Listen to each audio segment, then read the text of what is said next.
Z story TV. আসসালামু আলাইকুম বন্ধুরা, আজকে আমি তোমাদেরকে যে গল্পটি শোনাবো সেটা হচ্ছে জাদুর গাউন। তো চলো বন্ধুরা দেখে আসি জাদুর গাউনের গল্পটি। এক গ্রামে নয়না আর নিধি নামে দুই বোন বাস করত। নয়না দেখতে শ্যামলা ছিল আর অনেক চালাক প্রকৃতির একটি মেয়ে ছিল। অপরদিকে ছোট বোন নিধি অনেক সুন্দরী ছিল, কিন্তু ও অনেক বোকা ছিল।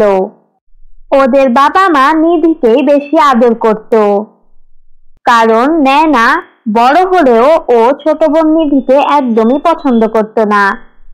একদিন নিধি নয়নাকে বলল, নয়না, আমাকে একটু এই ফেস প্যাকটা দিবি? আমি একটু মুখে দিব। তুই আর দিয়ে কি করবি? তুই তো এমনি সুন্দর। আমি তো দেখতে একদমই তোর থেকে সুন্দর না, তাই না? তাই আমি দিব, তোকে আমি কিচ্ছু দিব না। যা, এত যদি নিজে দিতে ইচ্ছা করে তাহলে মাঠ থেকে টাকা নিয়ে কিনে নিয়ে আয়, আমি আমার জিনিস তোকে দিব না। নিধি কাঁদতে কাঁদতে ওর মার কাছে গেল। মা, আমাকে নয়না না ফেস প্যাকটি দেয়নি, আমার অনেক খারাপ লাগছে। আচ্ছা, তুই কান্না করিস না, আমি তোকে কিনে এনে দিব। ওদের গ্রামে একটি ছেলে ছিল সামির। সামির নয়নাকে অনেক পছন্দ করত। একদিন সামির নয়নাকে বলল, নয়না, আমি তোমাকে অনেক পছন্দ করি, তোমাকে আমি বিয়ে করতে চাই। নিজের চেহারা দেখেছো? তুমি দেখতে কত কালো, আর আমি তোমার থেকে একটু হলেও ফর্সা আছি। আমি কেন তোমাকে বিয়ে করব? আমি তোমাকে বিয়ে করব না। যাও এখান থেকে, আর কখনো আমার সামনে আসবে না। সামির মনে অনেক কষ্ট পেল। ও মন খারাপ করে ওখান থেকে চলে গেল। নয়নার বাবা মা নিধি ছোট হলেও ওর বিয়েই আগে ঠিক করলো। নিধির বিয়ের কথা পাকা হয়ে গেল। এটার জন্য নয়না ওই দিন অনেক কান্না করলো। আমার বাবা মাও আমাকে একদম ভালোবাসে না, আমার আগে আমার ছোট বোনকে বিয়ে দিচ্ছে। এর থেকে কষ্টের কিছু কি আর আছে? আমি কেন দেখতে এরকম হলাম? ওই দিন রাতে পরীরা পৃথিবীতে পুল পার্টি করতে এসেছিল। ওরা অনেক মজা করলো। পরীরা যখন পৃথিবী থেকে চলে যাচ্ছিল তখন ওদের একটা জামা ওরা ফেলে গিয়েছিল। পাঙ্কাজ, আমি তোমাকে পছন্দ করতাম, তুমি কিভাবে আমার বোন নিধিকে বিয়ে করবে? আমাকে কিভাবে তুমি করলে না? আমি ওই দিনও তোমাকে বলেছি আমি তোমাকে অনেক ভালোবাসি, তুমি আমার কথা কেন রাখলে না? আমি কি বলেছিলাম আমি তোমাকে পছন্দ করি বা আমি তোমাকে বিয়ে করব? নিধি দেখতে অনেক সুন্দর, আমি নিধিকেই বিয়ে করব। পাঙ্কাজ রাগ করে ওখান থেকে চলে গেল।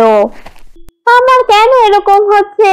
আমি যাকে চাই আমি তাকে কেন পাবো না, আর নিধি যাকে চায় না তাকেও সে পাচ্ছে। এটা বলে নয়না রাস্তা দিয়ে হাঁটছিল। তখন ও দেখলো একটি গাউন।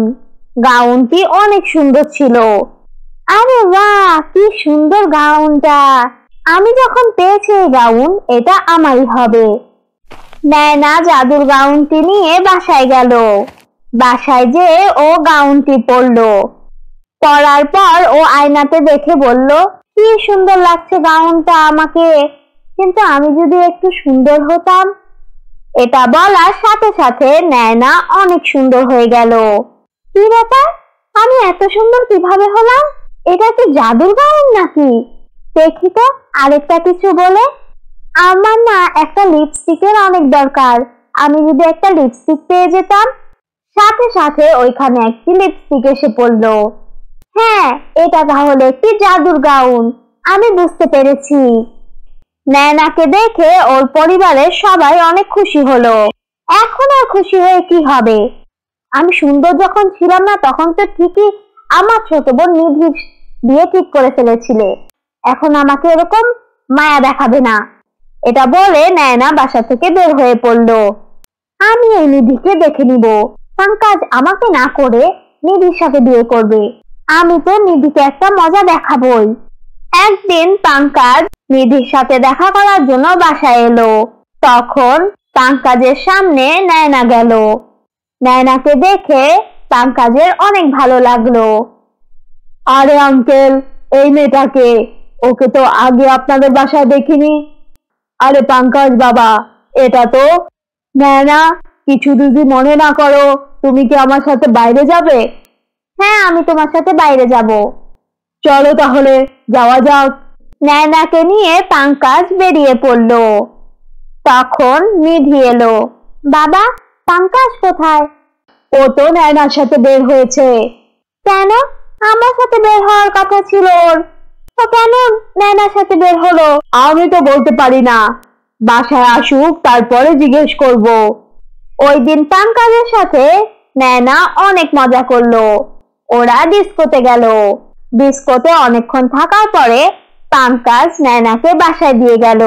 তখন নিধি ওকে বলল, কি ব্যাপার পাঙ্কাজ, তোমার তো আজকে আমার সাথে বের হওয়ার কথা ছিল, তুমি নয়নার সাথে যে বের হলে? দেখো নিধি, আমাকে তোমার আর ভালো লাগে না। আমি তোমার বড় বোন নয়নাকে বিয়ে করব। কিন্তু তোমার বিয়ে তো আমার সাথে ঠিক হয়েছে, আমাদের তো এনগেজমেন্ট হয়ে গেছে, কিছুদিন পরেই তো আমাদের বিয়ে। এইটা আমার দেখার বিষয় না, বিয়ে ওই দিনই হবে, কিন্তু তোমার সাথে নয়, নয়নার সাথে। কেন পাঙ্কাজ, তোমার সাথে তো নিধির বিয়ে ঠিক হয়েছে। দেখেন আঙ্কেল, আমি বিয়ে করলে নয়নাকেই করব। নয়না নিধির থেকে দেখতে অনেক সুন্দর, আর সুন্দরী মেয়েদেরই আমার অনেক ভালো লাগে। থাক বাবা, যদি নয়না চায় ওকে বিয়ে করতে, তাহলে ওরা বিয়ে করুক, আমার কোনো সমস্যা নেই। এটা বলে কাঁদতে কাঁদতে নিধি ওর রুমে চলে গেল। এদিক দিয়ে শাসা পরি ওর গাউন খুঁজছিল। কারিশমা, তুই কি আমার গাউনটি দেখেছিস? না রে, আমি তো দেখিনি। ওই দিন যে আমরা পৃথিবীতে পিকনিক করতে গিয়েছিলাম, ওখানে কি দেখে আসলি নাকি? মনে তো হচ্ছে। যাবো নাকি একটু পৃথিবীতে? হ্যাঁ চল, পৃথিবীতে যেয়ে দেখে আসি। ওইটা তো একটা পরীর গাউন, ওইটার ভিতরে তো অনেক জাদুকরী শক্তি আছে। যদি খারাপ কোনো মানুষের হাতে পড়ে তাহলে তো ক্ষতি হতে পারে। চল তাহলে, আমরা আজকেই পৃথিবীতে যাব। শাসা পরি আর কারিশমা পরি পৃথিবীতে গেল। এদিক দিয়ে যখন নয়না গোসল করার জন্য জাদুর গাউনটি খুললো, তখনও দেখতে আবার অসুন্দর হয়ে পড়লো। এই গাউন খুললেই আমি আবার আগের রূপে ফিরে আসব। আমার এই গাউন যে কোনো মূল্যে হোক হারানো যাবে না। গোসল শেষ করে নিধি আবার জাদুর গাউন পরলো। ওই দিন নয়না, নিধি আর পাঙ্কাজ বিয়ে শপিং করতে যাচ্ছিল। তখন রাস্তায় ওদের সাথে শাসা পরি আর কারিশমা পরি দেখা হলো। ওই মেয়েটা তো আমার গাউনই পরেছে। হ্যাঁ, ঠিকই বলছিস তো তুই, চল ওর সাথে যেয়ে কথা বলি। শাসা পরি আর কারিশমা পরি ওদের সামনে গেল, যে ওদেরকে বলল, এই মেয়ে শোনো, তুমি আমার গাউনটি পরেছো, এটা আমার গাউন। এটা আমার গাউন, এটা তোমার গাউন হতে যাবে কেন? শোনো, আমি একটা পরি, এটা আমার গাউন, আমি বলছি না। দেখ শাসা, এই মেয়েটাকে আমার মনে হচ্ছে অনেক বদ। এই মেয়েটা থেকে আমাদের জাদুর গাউনটা নিতেই হবে। এই মেয়ে, এক্ষুনি আমার জাদুর গাউন দাও, না হলে কিন্তু আমি তোমার সাথে আরো অনেক খারাপ কিছু করব। কিন্তু আমি তো আগের মতো অসুন্দর হয়ে যাব এই গাউন দিয়ে দিলে। এটা আমার দেখার বিষয় না, তুমি আমার গাউন আমাকে এক্ষুনি ফিরিয়ে দাও। শাসা পরি ওর গাউন ফিরিয়ে নিল। নয়না দেখতে আগের মতো হয়ে গেল। তখন পাঙ্কাজ ওদেরকে বলল, দেখো নয়না, আমি তোমাকে বিয়ে করতে পারবো না। তোমার মতো অসুন্দর মেয়েকে আমি কখনোই বিয়ে করব না। এটা বলে পাঙ্কাজ দৌড়ে পালিয়ে গেল। তখন নিধি পরিদেরকে বলল, দেখেন পরি, আপনারা আমার বোনকে সুন্দর রূপে ফিরিয়ে দেন, আমি আপনাদের কাছে অনেক উপকৃত হব আপনারা যদি আমার বোনকে সুন্দর করে দেন। ঠিক আছে, তুমি অনেক ভালো একটি মেয়ে, তাই আমি তোমার বোনকে সুন্দর করে দিচ্ছি। নয়নাকে পরীরা সুন্দর করে দিল। নয়না ওর ভুল বুঝতে পারলো। এরপর নিধি আর নয়নার ভালো দুটি ছেলের সাথে বিয়ে হয়ে গেল। তারপর ওরা খুশি খুশি থাকতে লাগলো। তো তোমরা দেখলে বন্ধুরা জাদুর গাউনের গল্পটি। এই গল্প থেকে আমরা যেটা শিখতে পেলাম সেটা হচ্ছে আমাদের ছোটদেরকে ভালোবাসা উচিত, আর ওদের কথাও মাঝে মাঝে শোনা উচিত।